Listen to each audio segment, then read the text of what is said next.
Okay, I'm here with Brandon Farley. So tell me about this microphone. This is a Yeti. Yeah, Blue Yeti microphone for podcasts, videos at home. Great. So I just thought we should make a film and document your healing process. You had this injury June 4th, approximately 4. I know this because your last message to me was at 2:57, and then you told me by 6:50 something you were getting out of OHSU with this terrible injury, and so today is June 8th, 2020. Do you want to talk about the injury? Um, Or what would you like to know? It's um, it's still pretty excruciating. Every time, whenever I wake up, if I get sleep, it's like starting the pain over again.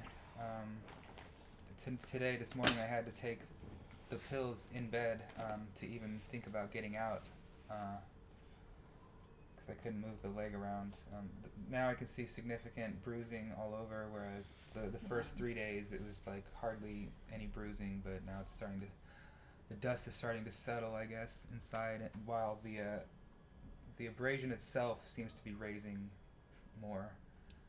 So yeah, I'm thinking. I don't like clogging up the emergency room, but it would probably be good to get it checked out. I'm surprised they didn't set you a follow up appointment. Did they say return in 7 days or something to see? yeah, see a care provider in 7 to 10 days to get the one stitch removed. Yeah. He said that he only put one stitch in because it's gonna have to drain out, so he didn't want to close it out just yet. So they're leaving like an opening in there for the drainage to happen, which I saw drainage after I took a shower today. Um, Right, so you've been rolling around on your computer chair, which is almost like a wheelchair, yep, and then and using crutches when I crutches. You're getting pretty good at hopping. I notice you're hopping on your good foot. yeah, it's all right. So far I've only able to make it a block away, um, and it does pretty got some bruises on the armpits from just hopping around on the crutches. And so this assault, June 8th, came on the back of, was it 8 days of protests that you had attended? So you were pretty much on an adrenaline rush, going out every Yep. night, getting all kinds of interesting footage. I was there every day for 7 days, day and night, and capturing some viral footage like this. The day after the looting, basically the second day of the protests, I filmed a man getting his teeth knocked out by a 14-year-old who's since then been captured and arrested, and that'll be going on Fox News tonight, the Ingram angle. Um, but now that the protests are still happening, I can't even get any more viral footage. But at least there's a lot to, I still have a lot of footage to release. So it's good that I'm rendered incapacitated for that reason. Well, yeah, it's fun to like try to see a bright side to everything. Did you want to say much about the, I mean, your legal prospects or Oh yes. Well, yesterday was it yesterday? I, Saturday? Saturday. I called Underdog Law. Um, Spoke to Michael Fuller for a few minutes, and he heard the details of the incident. Looked around at my social media, saw some of the images, and basically said that he wanted to represent me. I reached out to him initially, but he was very susceptible to the case, to seeing this out. That he even paid the filing fee, which is over like six hundred something dollars, or around $600, and I, is working on a contingency. So if and when he wins this case, is only will he get paid.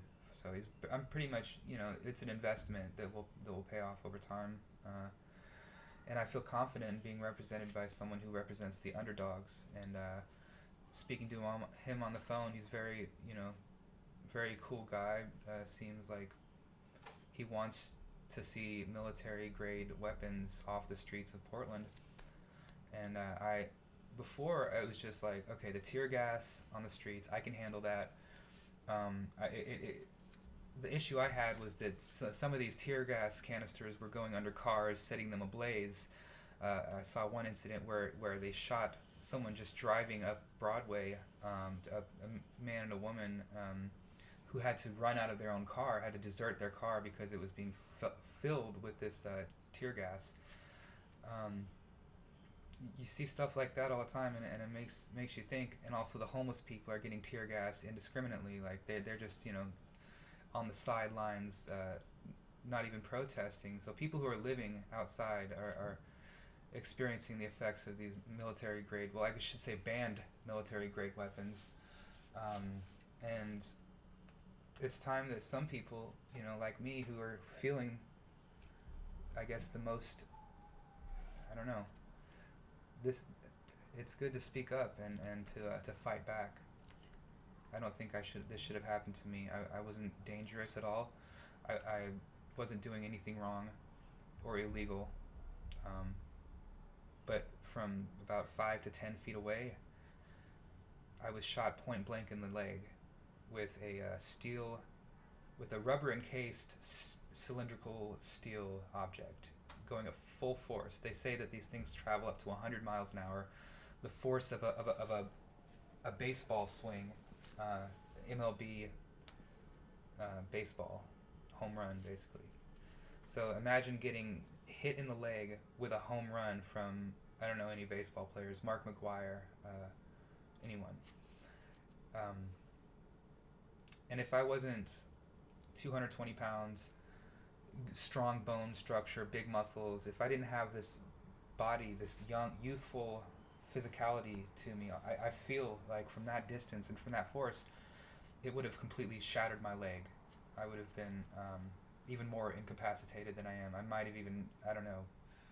I could only imagine. I'm seeing stuff on the news right now. Reporters getting their eyes gouged out with these things. People, being hit multiple times in the meat of their thighs.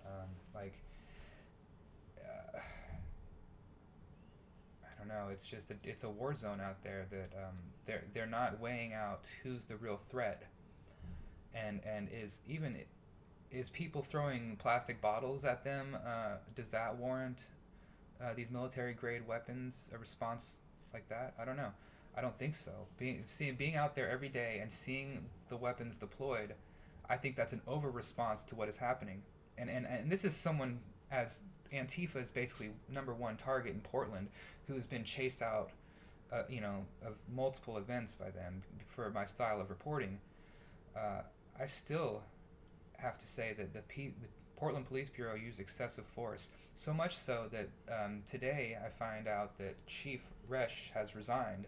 She's not on board with any of this. So if your own police chief can't even back what's going on, you've got Ted Wheeler in the park condemning the actions of use of tear gas, yet he is the police commissioner and oversees all of this and could stop it at any time. Just basically airing out his own hypocrisy, pandering to his he's still in an election right now. There's a runoff between Ted Wheeler and Sarah Ionarone, and now with this Antifa presence and Sarah being the official Antifa endorser in the political spectrum of Portland, you got to think, okay, maybe it's going to go in her favor now because of all this. And for people who don't know, I think I've made a lot of false assumptions about what is Antifa versus anti-fascist. Of course, our entire nation, USA, was anti-fascist when it came to fighting Hitler in World War II. And in that context, the long legacy of civil rights, of course, we are all anti-fascist if we're Americans, in my understanding. But the way the journalist and theorist Annie No theorizes this Antifa as I started to notice it was used almost like as a derogatory slur on Fox News, that designates more of radical, violent, communist, anti-capitalist, willing to engage in acts of violence or acts of violence against people or property to accomplish some kind of total radical destruction and regime change. Would you say that's safe to say about what you mean when you say Antifa versus anti-fascist? Sure. I mean, I don't know. Or it exists differently in Portland as elsewhere. I think some of these criminals are going out and hijacking what used to be a cause for peaceful protesters, but they've but then it's like, okay, now they're going on news sites doing interviews saying that, oh, our sole purpose for being out there is to defend, is to react violently to hostile threats, or to what they perceive as hostile threats. So if it started out peaceful, it's taken a turn, and some people who still claim to be Antifa, they don't wear the masks. They're out there, you know, handing out bottles of water, or peacefully demonstrating and talking about the issues. But when you talk to these masked criminals, the ones who hide their faces, the ones who go out and throw bottles, and you ask them, what are you actually out here for? They're the outliers. They're the ones who they can't tell you. They're just label you a Nazi. They'll label you some kind of fascist, because then that gives them the right of way to attack you and to persecute you, or criticize you. And I notice online that after this attack by Portland Police Bureau, if it happens to one of them, they're completely against it. But since it happened to me, you've got Luis Marquez with ha ha ha ha ha on his Twitter, retweeting my like it's a joke to them. They're not really down for the cause. Like, if you were down for the cause, it doesn't matter who gets shot. It's still police brutality. I'm still a peaceful demonstrator, a peaceful journalist who's trying to document. Well, and I've noticed a trend that back when I first emerged into Portland, I was born here, and then I came to live here as an adult around 2005. There was a very strong peace undercurrent. Hippies who burn incense, who fight the war, who march, who feed the homeless. And that was the Portland that I knew and loved. And I fit in a lot of vegetarianism, a lot of Buddhism. So when I've come back and seen these little smatterings of violent militants, my understanding of them back in the day was, okay, they're going to be the people who burn the flags and they mask up and they do a little radical stuff, maybe some graffiti, but they didn't bother me and I didn't bother them, and I could peacefully coexist as a peace hippie. But what I notice now is that the virulent strain of militancy involves, if you're not with us, you're against us. So if I, as a practitioner of nonviolence, peace, veganism, do not want to engage in punching someone, I'm there labeled a fascist because I'm nonviolent. And they don't seem to be making space for the diversity of opinion, such that my nonviolence or my veganism, my spiritual beliefs, which are very close to like Jainism, which is a nonviolent practice, that's not, there's no room for me to exist. And at that point, the point that they say they're anti-fascist, but they're actually fascistly enforcing their violent methodology on people who don't want to submit to a code of violence. So it puts me like in a really dicey position where I don't feel like I fit in and I don't feel like I'm accepted, and I still don't support the violence, even though I sympathize with some of their anguish. Like I can look at it and say, yeah, I'm against racism. I am against fascist control. I'm against neo-Nazis. I'm against white power organizations or misguided people or violent racism or discrimination. But discriminating against me because I don't support violence is another kind of bigotry in my view. So it felt good to get that off my chest. Should we make another one? Do you want to talk some more? Where are we at? 13 minutes. I mean, this is... So when did you start using the term Antifa, or when did it come into parlance with you that you understood it to have a meaning? Well, I guess the first time I ever even thought about Antifa was in 2018, when they started coming to downtown Portland for these violent protests, and I went into the crowd as a journalist and was attacked. I was silly stringed, I was bullhorned, and that was basically my first protest ever. I had no idea what was going on. Then I started going to the Occupy ICE campground. Yeah. And I just decided to use the term Antifa. That's what they were calling themselves. And didn't know much about it back then. Actually, I was just kind of getting into this type of politics. Right. One thing that happened when I came into Portland, and it kind of confused me, is they would frequently use the term, I don't even like saying it, it's horrendous. They would use the term Nazi, but they would mean it to mean like you're the rude person who cuts in line at the store. And I was like, what is wrong with these Oregon people? Like, I heard multiple illiterate understandings of Holocaust or anti-Semitic slurs. And when I first moved here, I didn't know that there was a large, like, neo-Nazi problem emergent in the Northwest, because I grew up in Tennessee, and there's certain ways I'm never understanding what's going on in Portland. But what seems to me so disastrous with this current emergence of really young so-called Antifa people is they use Nazi very loosely.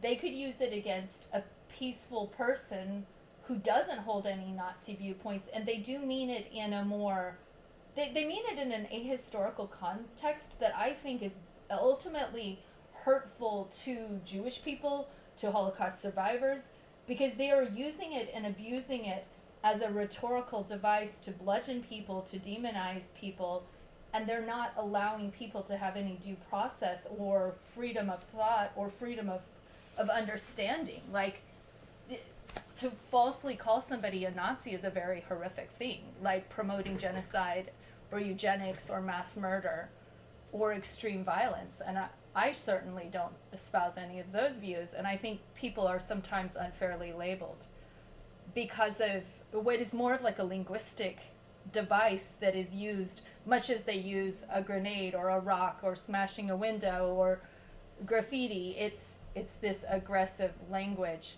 that puts a target on someone's back, and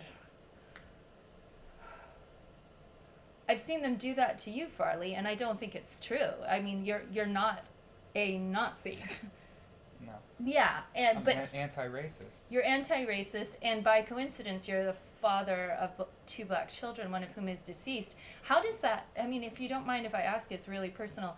How does that impact you as a father of a black child to be slurred in that way? Well, when it happened, when I was, I would say day zero of the protests, before it really started to kick off, this is when they started to form tents outside the Justice Center. You went up there just to take pictures of their signs, completely peaceful. You were in the middle of the street, but they started to basically intimidate you to back off. To which I got, I started to pursue the ones who were acting intimidating, and one of them came up to me and called me the N-word. This is a white protester at a white Antifa protester at a Black Lives Matter event, calling me the N-word, and it didn't really click because it was kind of under the breath. Like, I was focused on getting away from the threat at the time, but when I reviewed the video and it set in, I'm like, you have no right to say that word, and you are rightfully ostracized from your pack now, as Luis Marquez, though he is a scumbag, did the right thing in calling him out online and in a video for his use of the N-word. It's not okay. It offended me. It offended me to my core because I do have a black family. I have black children. And anyone who uses that in that context, black people are, totally fine. What kind of bothered me, not to put words in your mouth, but they're basically denying you the right to be a part of a civil rights movement. I'm there in solidarity. I have black cousins. I have hundreds of videos pertaining to Ferguson, Janelle Monáe, Teresa Rayford, Don't Shoot PDX. And I, as a female videographer, get called the B word, which is misogynistic. I get chased by this N-word screaming white guy who's frothing at the mouth. I felt completely unsafe. I felt completely under threat of misogynistic violence. And then when I proffered that, no, but you have black kids, you shouldn't have to be interrogated. It's not an inquisition. You shouldn't have to say, oh, well, I have a black friend or a black kid or a black neighbor. Please, can I support black rights? We're all in the same struggle, which is justice for George Floyd. Sure.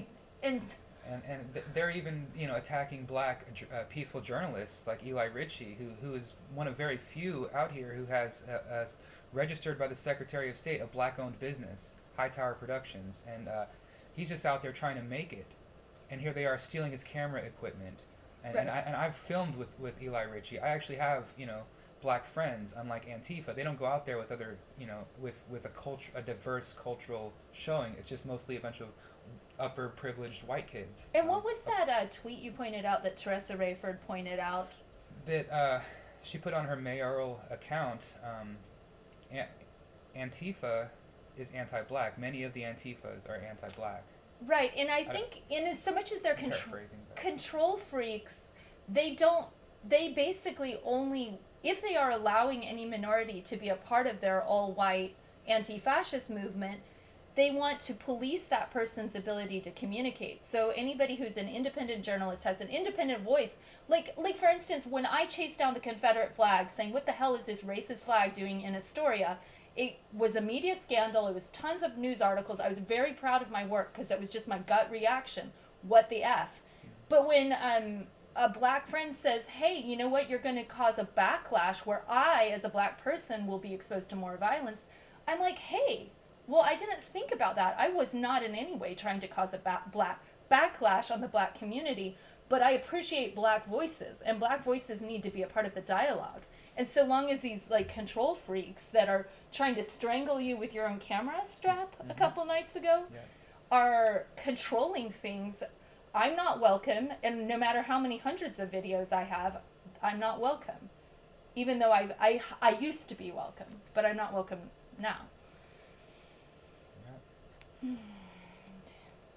Well, I guess we're probably close to 20 minutes. I think we should stop it here. Thank you, Farley.